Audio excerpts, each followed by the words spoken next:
I am your host, King Teef. Thank y'all for being with us. This is 2022. We still in the building, and we got an amazing guest. I mean, if you know how to... he's done it all. And this is my boy, Darian. How you doing, man? I'm good. About you, bro? I'm good. And what they don't know about me and my guy is we went to high school together. Yes, sir. You know what I'm saying? And good old John Hay. Shout out to John Hay alumni out there. Oh, yeah. Peace and love to everybody. You went to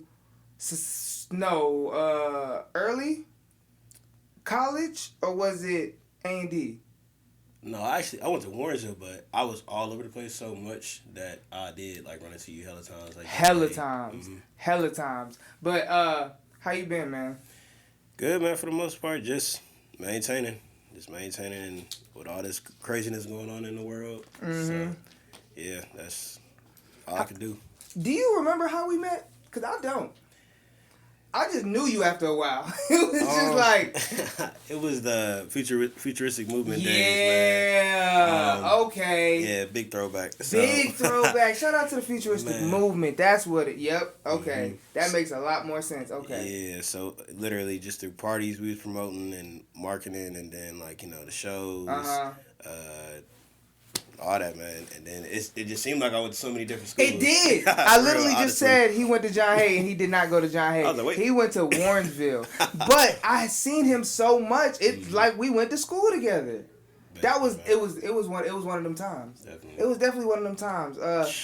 But Cleveland Cavs director, dancer, I mean, you have been able to maneuver and adjust in this entertainment space just off your legs and your foot and your presence alone. How have you been able to do that? It hasn't been easy, man. Honestly, it's all character development. You know, just rolling with the punches. Everything happens for a reason. I'm a big advocate on that. It just helps you to provide like tougher skin at the end of the day. It's no strategy I had with it. I just roll with the punches.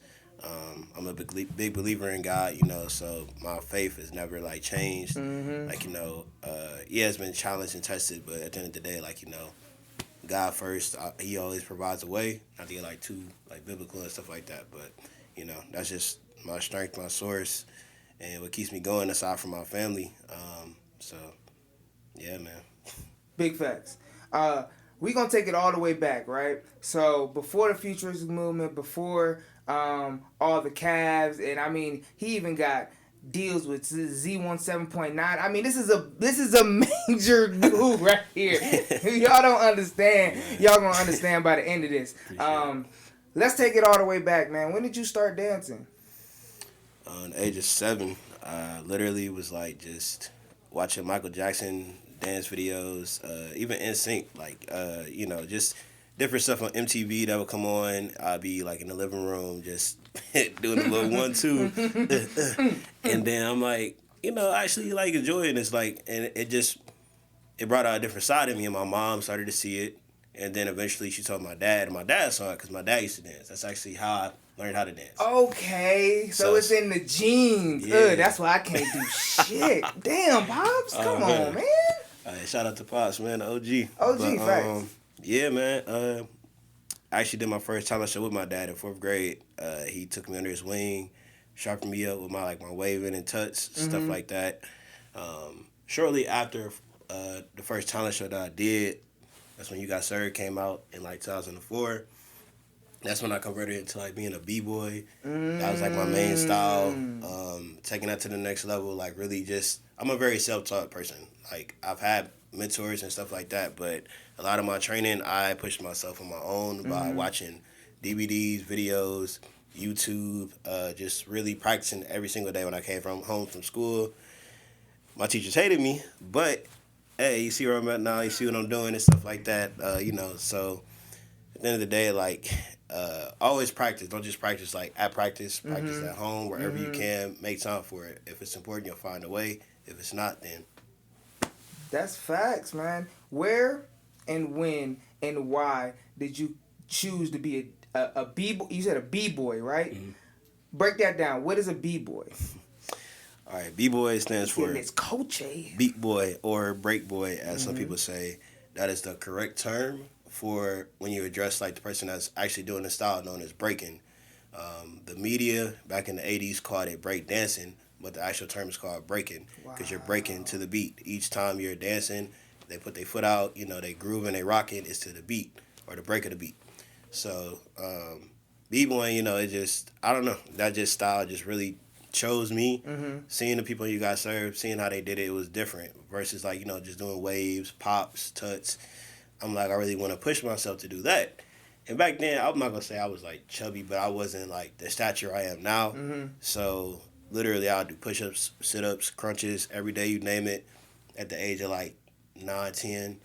And I think like by middle school, I had like an 8-pack. Before I even did football, like I came to football practice, like literally already ripped and everything, like just from push-ups and sit-ups.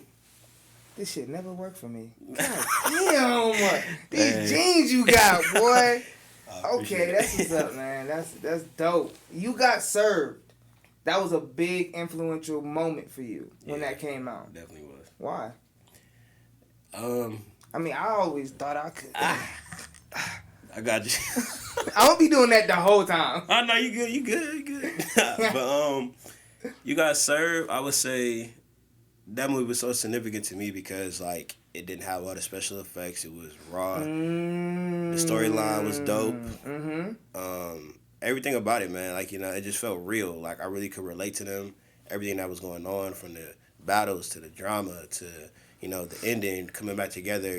Like all of that was just real compared to like a lot of stuff I see nowadays. And it's no diss to like the Step Up collections or anything like that or anything else. But that movie in particular, I feel like was the perfect time. It was early 2000s.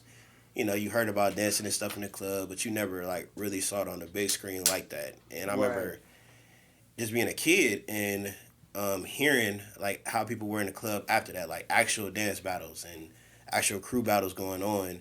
Even at our school dances, like we try to like mimic them and do different stuff. That movie low key made me that guy when I came to like 5th, 6th grade dances. They was like, Darian, do the move, or no, Darian, he on my team, whatever. So yeah, just that time period, like it added to make that movie like so like the pinnacle, like of a lot of dance movies in the 2000s. So yeah. Big facts, man. So it really was a culture shift after that. Hell yeah. Did Stomp the Yard do that for you as well, or was that kind of a... That was actually my second favorite. Really? Same reason. Raw, gritty, real. But that more so spoke to me on a mental level versus the physical aspect. Because and what age did you come out? When did that come out? Because they came out... Because You Got Served was what, 2004? And then what? I feel like Stomp the Yard was like 2008, I want to say, or 10? I think it was 07. 7? Was it 7? I remember Crump was really big around Got that you. time. Okay. So it was like around 07. Stomp the Yard did for me too. So you were getting up in age. You had already been dancing. You had already kind of got some notoriety as a dancer. Then this another bomb drops, and boom, take us there. Yeah, like I feel like what caught my attention with that was, of course, Chris Brown was in it. Right. Chris Brown was like back then my idol. Just being a kid, like looking up to him and seeing somebody actually depicting dance in a cool way, because growing up, dance was frowned upon.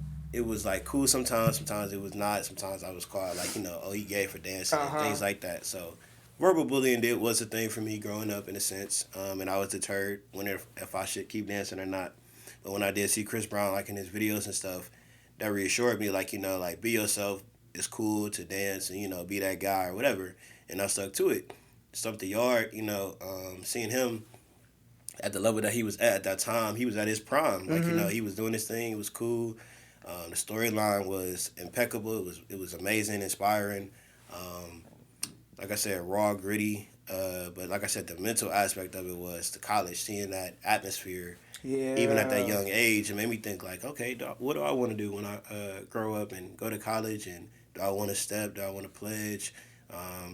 I thought I did for 2 seconds, but it's not in me. But the school of the pledging. Huh? The school of the pledging. The pledging. Like, I'm not gonna say I would never like step and do it, but it's just not my go-to. Like I would prefer to. I'll be in a fraternity. I won't say I never will be because I love the messages that they have. Yeah, facts, brotherhood, but and all of that. yeah, but it's just the actual step apart. Like I'm a dancer. Like at the end of the day, like that's what I do, and I identify with what he said. Like not the stepping is for pussies.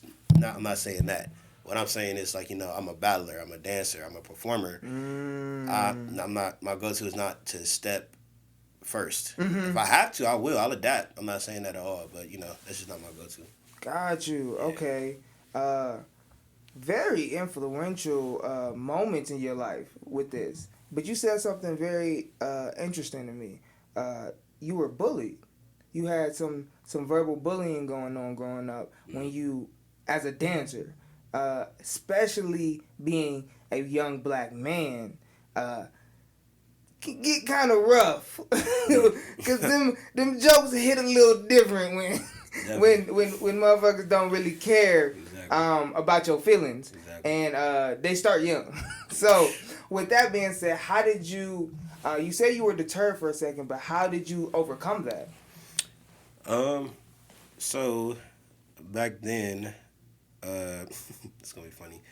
So girls helped me out in a sense because I would see their reaction versus the guys. Facts. So they would reassure me like, no, you cute, you this is and the third, keep doing that, keep doing what you're doing. So I'm like, all right, cool. The girls like it, so that's all I care about. Facts. But it did get kind of more consistent, the bullying, the verbalness of it, saying I was gay and stuff like that. Like granted, looking back, I wouldn't say I would do the same thing because I was like able to. I was very limber back then, so I could do like splits and stuff. Like I'm not saying I just busted out to a split, but one time, I did do one, not a full one, but like just a half one. Oh, that dude gay, whatever. So what I did was, when I got deterred, I tried to transfer to sports. So it wasn't really a bad thing in a sense because I found out my second love, which was football. Really? Yeah. So I did football from 7 to almost until my 10th grade year. It was that summer going into my 10th grade year. But due to injuries, that's when I stopped playing football. I had a fractured wrist on my left, and then my right had got sprained. And then by my 10th grade year, I dislocated one of my fingers. So you can see the difference between the two. Sheesh. Popped it right back at a scrimmage. I caught a pass. The dude tackled me. And that's how it happened. And that's when I made a conscious decision of, is this really what I want to keep doing? Is it worth it? You had already loved dancing? Were you already still super involved in dancing? Not as much because at that time, when I got more into football, I just was starting to leave the Cav kids. I was like 13. We're going to talk about that. We're going to talk about that in a second. Cool. I just left Cav kids. I was like 13, so I was like fully really into football more so sports. Being a jock, trying to be like fit that image. Right. And I was cool with everybody in school, so it's not like I had to be that, but I felt like I had to do something besides dancing to like show everybody like, okay, I'm not just a dancer. Right. So growing up as a person, we want to show we can do more. Exactly. So I respect that. I understand that. And but speak on that Cavs kids for a second. What was that? How did you get into that? How was that experience? Cause you back with them. Yeah. It was very influential, I guess. Man. So yeah, I was a first generation Cavs kid, and actually just to like give more insight on it. I'm actually the reason why they made the Cavs minis because my teacher at the time, who was Jamie Taylor, I only been like to a couple classes before in my life as a kid. Went there, danced. She saw I was like pretty good for my age. She wanted to invite me to the Gun Arena at the time, and that's when Screen Team was actually being formed. Didn't know nothing about it. I was only like 8 at the time. Did a halftime show with them. Did so good that following year, the corporate for Cavs said we need to have a kids dance team. She got back in contact with my mom and made sure I was at the auditions. I was on the team from, I want to say 06 to 09. And that right there, like, really paved the way for my maturity when it came to dance. It really trained me, like, okay, this is what I want to do. I know I want to be a dancer one day, a professional one. I want to be just like Screen Team, X, Y, and Z. So, yeah, that had a big, big influence on my life. taught me hella discipline, especially being under her wing. Still good in contact with her now. Relationships. Yes, man. That's a major thing. But you was doing something you loved. And even if you just liked it at the time, you love it now. Right. But back then you were growing to love it. And that's the best times to build relationships, when you're doing something you're loving. It's like, damn, why wouldn't I be friends with this person? You know what I'm saying? Like, they doing what I want to do for the rest of my life. Exactly. That's big, man. So boom, you transition into the high school, but you kind of step away from dancing a little bit, and you go into the sports athletic world. And it was a good look for you. Oh yeah. Did you? So you loved football. Did you play anything else? I did track too. Okay. Just to condition. Did you finish out high school running track? Because I know you stopped. I did track. I quit the month before the season ended, just because like back then, like if I didn't like something, I'd quit. I'm not like that now, but back then, just being young, I was good because I did 300 hurdles and then I did the 4x1. My time for the 300 hurdles was 48. So even looking at back now, I could like type my name in on Google. My stuff still comes up. Like, Swear. The time it was legend. Pretty good back then. Legend. Come on now. Yeah. So, yeah, man. Sports. I'm glad I did it. That taught me a lot of discipline, how to be a team player. Again, finding out what else I'm good at besides dancing and stuff. I feel like everybody should explore like your talents if you have an interest. Like, there's nothing. Just like it's no stupid question to ask. There's nothing stupid in life to like try. Just try it. If you don't like it, then walk away from it. That's all you can do. But you never know what you're capable of until you try. Facts. Factual. I agree. And especially while you're young. Exactly. Try it while you're young. Why not? I don't like when parents make you keep doing it when you figure out you don't like it. Exactly. I don't want to get kids in the habit of quitting stuff, but if you truly don't like it, it's okay to walk away. Exactly. Like, that's not an issue, but I think we get kind of mixed and we try to blend those two together, and it's like now you're trapped in something you don't want to do, and then 20 years from now, 10 years from now, you do that same thing. Oh, I'm trapped. I can't go nowhere. I have to stay here. That's all you know. And that's because that's what you were taught. And it's like, no, we have to be kind of more open. It's not just this or that or this. It's situational. So, okay, so after the 10th grade, going into your 11th, your 12th, and then on, what happened? How did you get back into dancing and get to where you are now? So after I walked away from football after my third injury, sat down, and I kept hearing, like, because I was in 9th grade at the time, I kept hearing about futuristic movement. And because I knew Sage already. Okay. That was my bro. Oh, that is my bro. And we had a talent show at the time, the Michael Jackson talent show. So 9th grade, that's when I saw them, met them. Fresh Vibe with CJ and all them. Ended up joining them after some time, but I wasn't active with them because I was still doing football. So when I walked away from football, that's when I hit them up, like, hey, I'm going to start coming to practice more. This is that and the third. Start coming with them. That's when I actually learned marketing, branding, advertising, and, like, my real true passion outside of dance. So that was like a gateway, man. Like, I'm so glad I did walk away from sports at the time that I did. I ended up doing a couple of shows with them, and then just due to like my schedule and the way my parents were set up, I had to walk away from FM. But I always give y'all props. Shout out to Latif, Oates, CJ, all y'all, you already know. But yeah, from then on, I took that discipline from marketing, dancing, formed it together. Joined Elite Squad that KY had at the time. That's wow. We taking it. All right, we going to break this shit down real quick. Hold on. Hold the fuck on. We going to take this shit back a second. Okay, so the futuristic movement, man. That moment in time, all right, that was created by my father. Yes, shout out to Latif. Shout out to my pops. That was, shout out to Oates. Shout out to CJ. Y'all were very much leaders in that movement. That was a moment for teenagers to be in the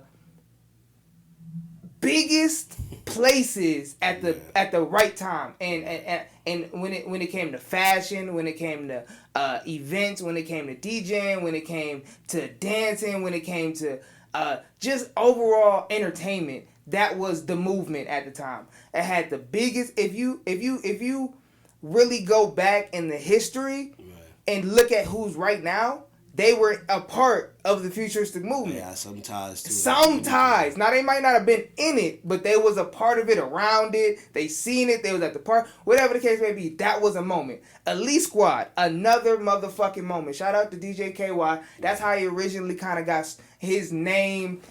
He did some parties with the futuristic movement too, and collabs were great. All of that. But okay, what was the Elite Squad? Elite Squad, like you said, it was just another like vessel, like how futuristic movement was. Teenage based, right? Was it? Teenage. Because the futuristic movement was for the youth. It was teenage based. Teenage more so, yeah. Kind of the same format, just more so like promote this party, y'all get it free. I'm the DJ, or he gonna have like different people featured because his name was starting to get so big and stuff like that. Right. And that's another person that had a big influential tie to me when it came to like marketing and stuff, because that's what he went to school for too. So seeing that, you know, I knew I was on the right path as well, especially about to go to college and stuff like that, because we the same age, me and KY. So wow, really? So yeah, you're a little older than me. I didn't know that. Got you. How old are you? I'm 26, 25. 25. Yeah, I might be 27 this year. Right. So yeah, Elite Squad was another just step in the right movement. When I was in Elite Squad, I was a part of Creative 1. So I had a big leadership role in that because I was the leader of the dancers for Creative 1. This guy at the time, and even to go back, I did the second summer jam to ever be in Cleveland. This was at Jacobs Pavilion. What? When Wiz Khalifa headlined. I remember that one. So I ended up dancing with CJ and them, got that gig for them with this guy named Hennessy Jones. He was like opening for the guy or whatever, but he was one of the artists in the Elite Squad in Creative 1. So we were prepping for another summer jam with him, and my name just skyrocketed because everybody found out I was choreographing for the summer jam. Wow. I had dudes coming up to me that was in like Rosemary Gang, different cliques. It's a lot of gangs out here. Yeah. Shout out to my bro Alex. But yeah, they coming up to me like, bro, I heard you about to yo choreography about to be hard for summer jam X Y Z. I don't even know who these dudes is. I'm just like, yeah, sure. Like I appreciate it. Like, you know, I didn't, cause I can say compliments, like, you know, I'm the type of person I give love, I don't know how to take it. Right. Like, I'm so awkward with it. Like, you give me a compliment, I'm like, thanks. All right, cool. Right. But yeah, man, so Elite Squad was a big move for me in the right direction, especially coming from futuristic movement. Like, you know, it was familiar. Y'all definitely, I feel like y'all prepped me for that.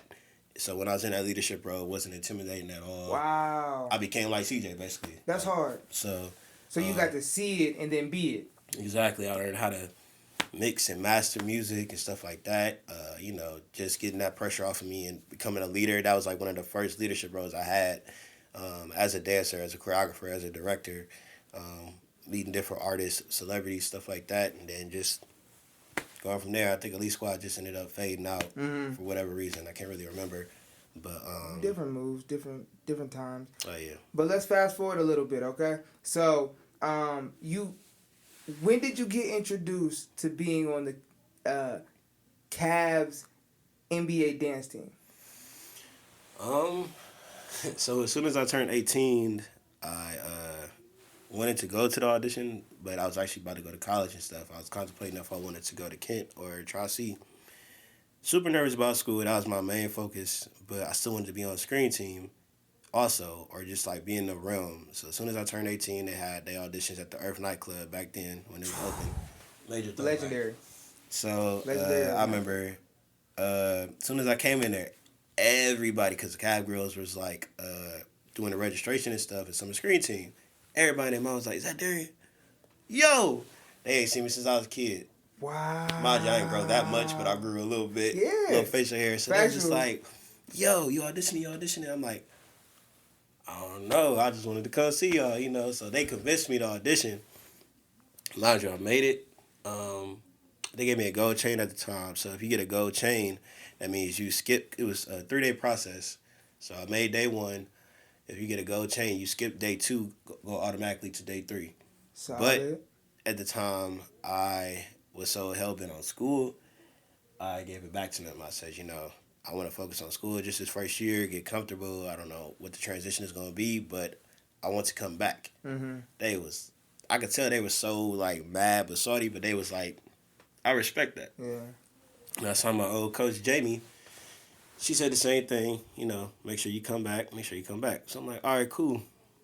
My second year, I actually did not make it Really? because How I did came that back. feel? It was my fault. I came back super arrogant. That was the first time in my life I'm a very humble person. Everybody that knows me knows I'm very humble. Yeah. Yeah.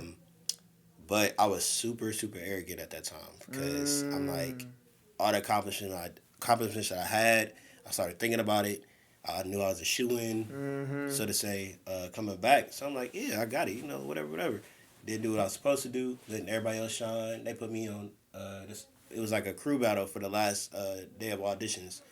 So So you made it to the last day though. yeah. So Solid. they had two sides. We had to basically battle. It was OGs versus the new people. Mhm. Um, literally, like they were telling me, like, yeah, get your side together. So I'm like, oh, you want me to lead them? Bet.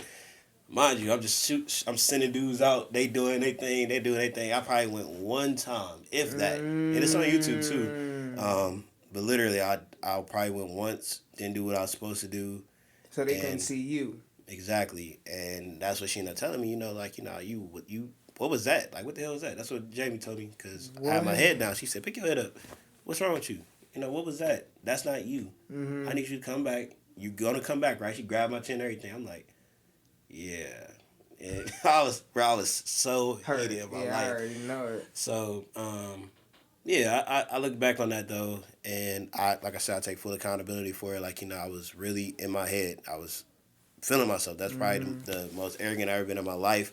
But I will say, I'm glad I didn't make it because that's the year that I stopped relying on the Cavs name because that's where I came from. Because I felt like that's the biggest thing I accomplished. When in a sense it was, but it wasn't. Right. So that's when I started to make my own dance company, AR Artistic Rebels, and then from there we were active about I want to say 3 to 4 years. Then I came back to the Cavs screen team and did my first full year on there. So you didn't get it, and then you took off 3 years from auditioning. Mm-hmm. Wow. So you started your Artistic Rebels in that time. So talk about that. What is the Artistic Rebels? What's the mission? So Artistic Rebels is an entertainment company. We specialize in creative marketing basically through dance, media, hosting. Basically, it's kind of next generation of futuristic movement in a sense. Now that I really think about it, and we talked about it so much, like just how that movement was, and that's what AR is a movement because we have other people in different states like New York, Atlanta, people that we've met that wanted to join because of the message. So being a rebel means to be a leader in your art form. Yes. You are basically not following the crowd. Yes, you are. Absolutely. Literally, everybody is in their own way. But you basically don't follow the crowd. You believe in yourself. Yes. That's why I love it. Thank you, bro, for real. And that's something that I feel like I depicted all of my life because I've always been a loner, but a popular one. Right. So, never had like a clique that I always rode with, but I could sit anywhere I wanted to. Exactly. And I feel like that's more powerful than having like a bunch of people around you all the time and stuff like that. Like, nah, I'm like I said, I want to be a jack of all trades, and I respect everybody. As long as you respect me, I respect you. Super humble dude, but just don't push me. It's a whole other side to me. But man. But Artistic Rebels, the main product we were known for was dance. So a lot of people misconstrued us for a dance crew. So the people that were in it at the time, that first, second generation, they already know. I preach them all the time. We're a company because a lot of them coming in, they already were coming from like single family homes, different stuff like that. So their confidence, their belief in different stuff was already like kind of low.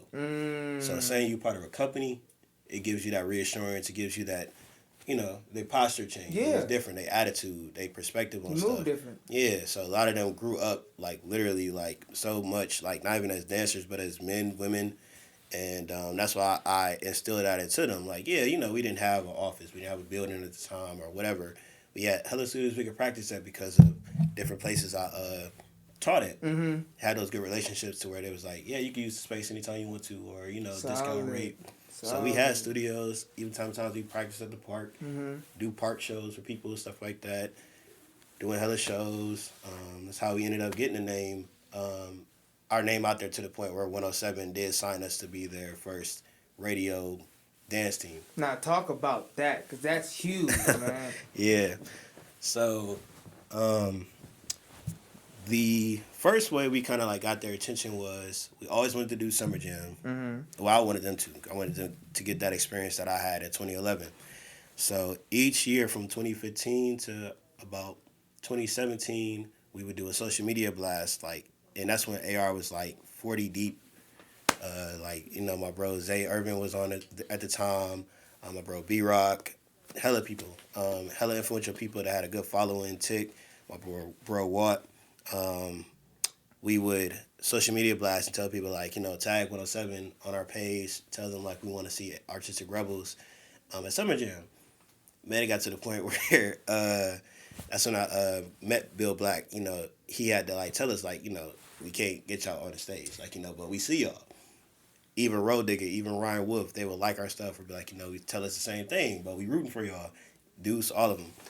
So it came to a point where I remember we popped up on them at one of the pop-up things, when they just go around the city promoting and stuff.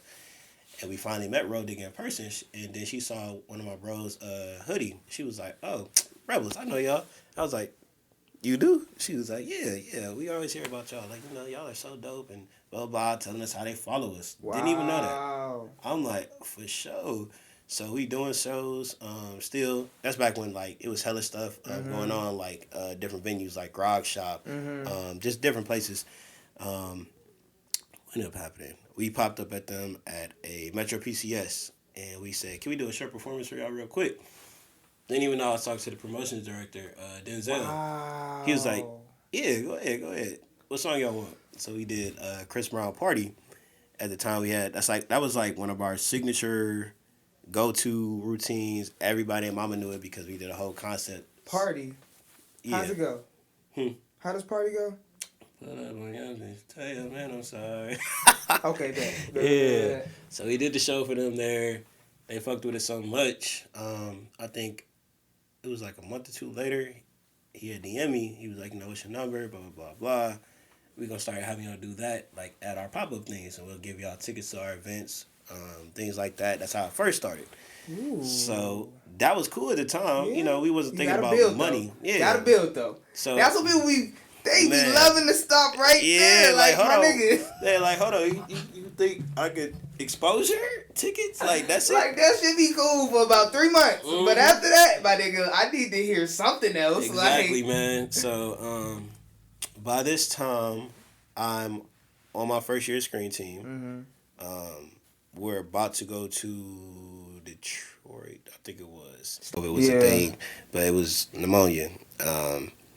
And I remember I was contemplating on going to practice and everything because we was prepping for this Detroit trip to go out there. It's our only away game we had. So, and actually, we just won the award for Best Dance Crew at the Ohio Entertainment Awards. Shout out my boy Andrew. Yeah, so shout out to him.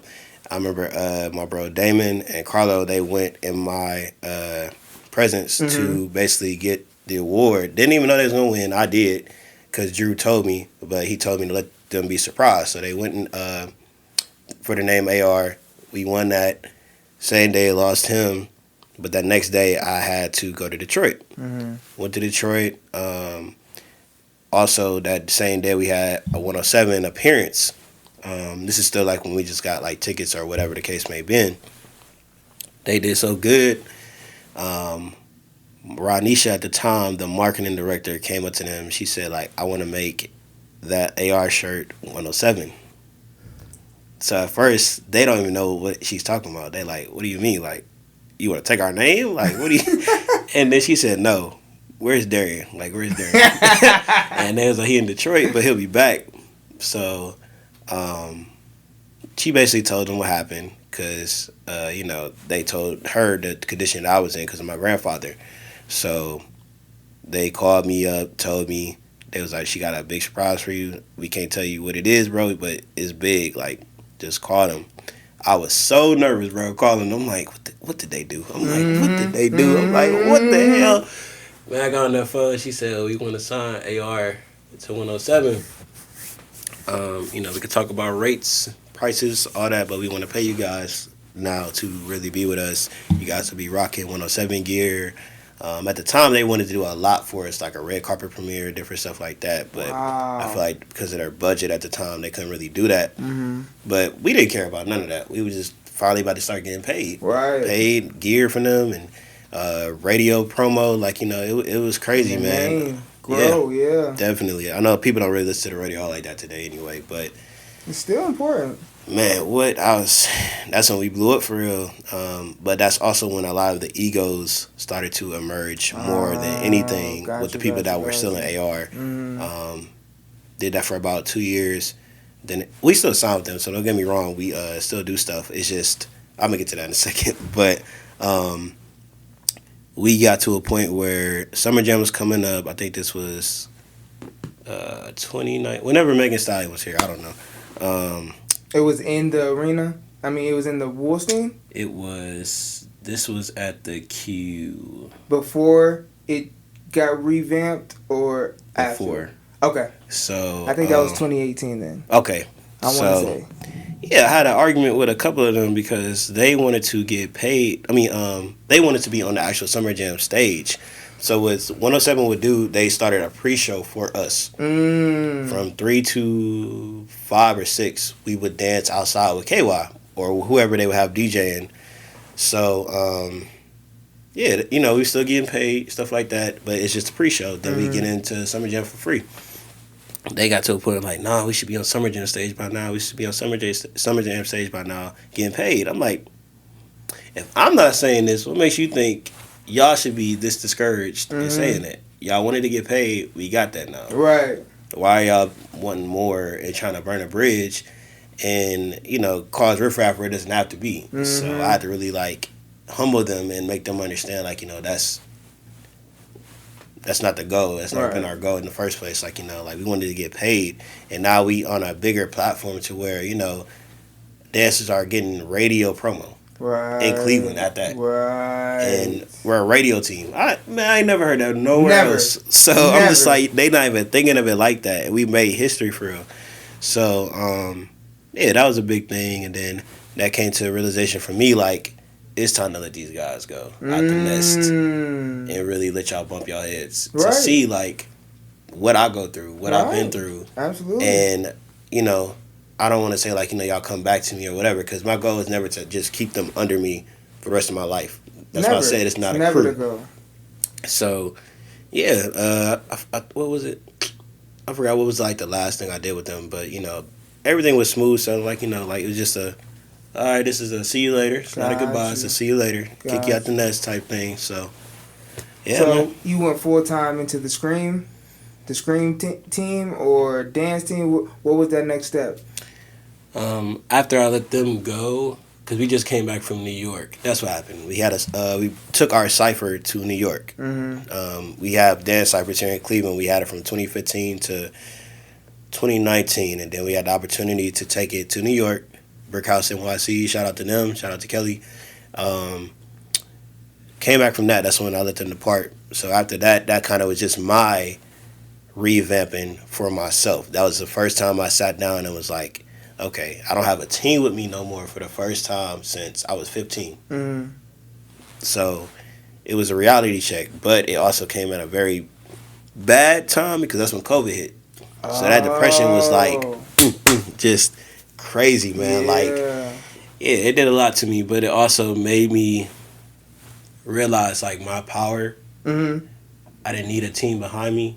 Right. And I found peace within myself. I was that person I felt because of my status that I acquired it after all that I've done, I needed a big entourage behind me and to be in, like, not to be intimidated, but like to be taken serious. When in actuality, like, it was me. Not to sound arrogant or anything like that. Like, like, I just realized the power that I have within myself. Yeah. And my purpose, like, bringing people together and changing their lives for the better. And then now realizing, like, I have to do that for myself. So that's where I'm at in life right now. Like, just really trying to maintain that and just really believe in myself the way I believe in everybody else. Now, I feel like that's, like, something I have always struggled with, like, that confidence. Yeah. But I'm getting a lot better at it, like a lot better. It's reflecting in my dancing now. It's reflecting in my work ethic, getting back into this. That's why I was so happy to be on the show with you and stuff like that. Just getting back to this, because back then I was doing hella interviews. But it became a routine versus, like, just being therapeutic and, like, just like, ooh, I needed this. Like, this is something I actually really needed. So I appreciate you. Man, of course, man. This is Cleveland history. We gotta have it. We need to have it, and this is our next generation. You are a part of that movement. You are part of this movement that is happening right now. Last two things I want to speak on. One, and we spoke on this right before we started the cameras, was injuries. You're dealing with one now, but you've had different injuries with dancing. How do you battle?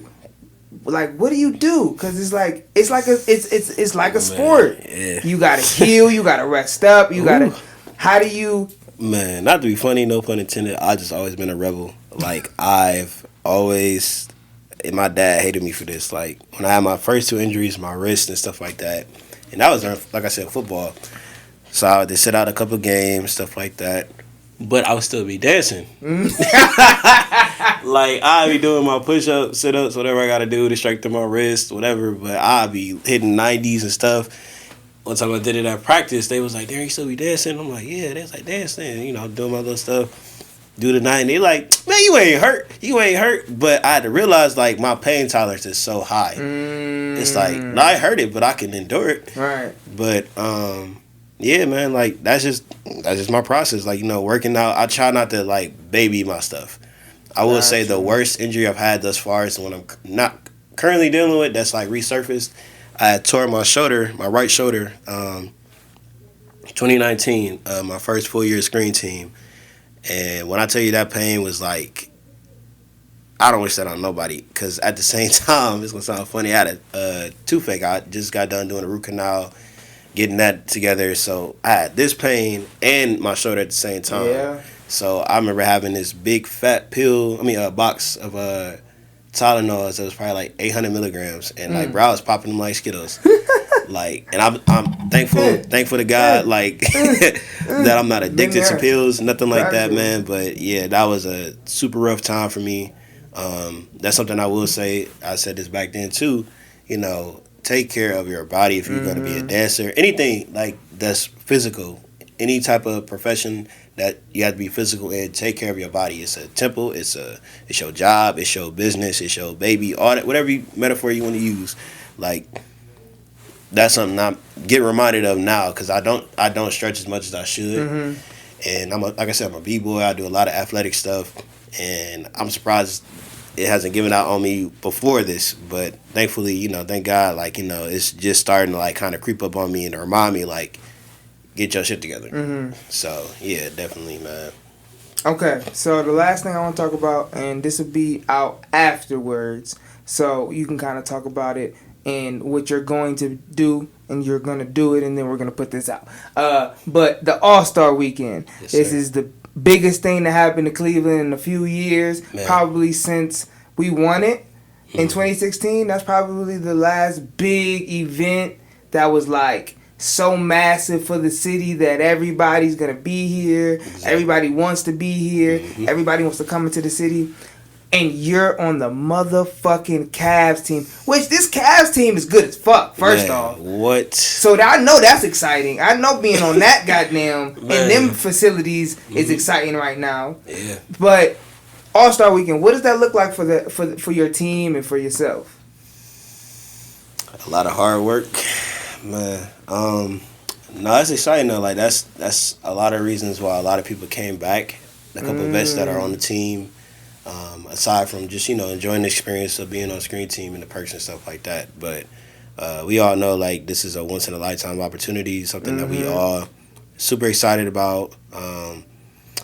But the process, man. When I tell y'all, we have been killing ourselves. Like literally, this is why my shoulder is hurting now. Like we've been killing ourselves to give y'all the best show possible. Yeah. Screen team is When? What days? What days are y'all gonna be performing? Every day? every day. Sheesh. Every day, and then even the days we not performing. I mean, even the days we are performing, leading up to it, we're still practicing. Yeah. So those days, it's no downtime for real. Shit. Probably like maybe 30 minutes, if that. But It's the Super Bowl, baby. yeah, I was literally just about to say that. I feel like the Super Bowl. Like, Yeah. This is the long hauls. But anybody that wants to be a true dancer and stuff like that, like, this is the mecca. This is why we do it. Fact. And, I'm super excited. I don't know how it's going to be after the game, like the nightlife, stuff like that. That's the only thing I'm kind of worried about. But I'm just going to roll with the punches, man. And, hopefully something to turn out, we able to kick it with a celebrity or something like that. But I just want to politic. I want to,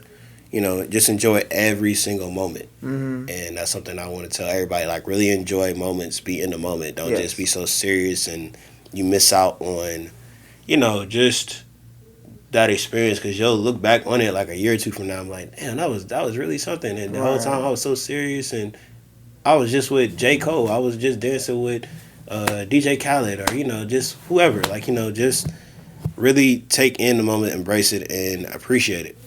So I love it, man.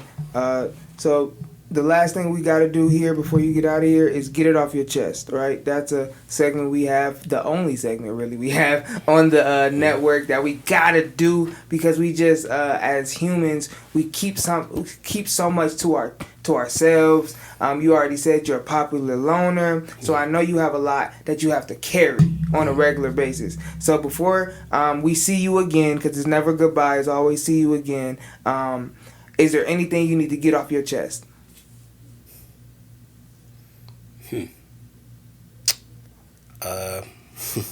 Wow, that's why I fuck with this. I appreciate this, man. I would just say, Cleveland, let's with this new decade that we're in. I know we had a very rocky start. 2020 was a hell of a year. 2021 was the cousin, and it seemed like this is 2022. We don't know what this is gonna be just yet. Facts. But, I would say, like, again, when it comes to moments, just appreciate them. Acknowledge the good people in your life. No one is perfect. We all make mistakes. We're all human. Yeah. Acknowledge those people and really give them their flowers, roses, and continue to do it. Don't just do it one time. Do it all the time. Be overly caring. Be overly loving. Really make people feel valued, especially in Cleveland. Like, this is a very depressing city. Yeah. It's so much to do. It's so much not to do at the same time. But we have to be that change that we want to see in the world. And I feel like we could have been that already, but so many people here were deterred by not being acknowledged, valued by people they were supporting or doing so much for, and they gave up. I was almost one of those people, so that's the only reason why I'm speaking on that. I'll never speak on something if I've never been through it or can't relate. I almost gave up, like depression, suicide, all that. I've been there, done that. Wow. But that's one thing I want to just like really bring to the world, and that's how I want to do that talk show that I was telling you about. One day the live studio audience thing. It's called Jam. Just appreciate the moments. I love it. So I love it. Yeah, man. Just collab really, on the way, baby. Oh yeah, Stay definitely. tuned. So yeah, man. Just overall, like I said, just the synopsis of it. Just appreciate the people in your life and value them, and they'll reciprocate it. I'm pretty sure. If not, then. And that's that, man. This has been the King Teeth Network. We got the Savage in the building. Okay, give them your social medias real quick. Give them your social medias. So Instagram, Darian_Savage, DARIAN _Savage. Twitter, Darian _ 2x2XS. Not really active on Facebook, but Darian FV Jetson. Gotta change that. That's high school stuff. But yeah, man, just hit me up, dance, or you need advice about business or whatever. I've done a lot in my life, and I'm just I'm just here. I'm here to Right. inspire and here to help. So. And he's young, man. He's young, and he got a lot coming. And I think this is about to be a huge year for you, man. Shout out to you. Same for you. Thank you for being on the network. And we'll see you again soon. Hey, definitely. Big facts. And this is the Kings Eve Network. We out of here.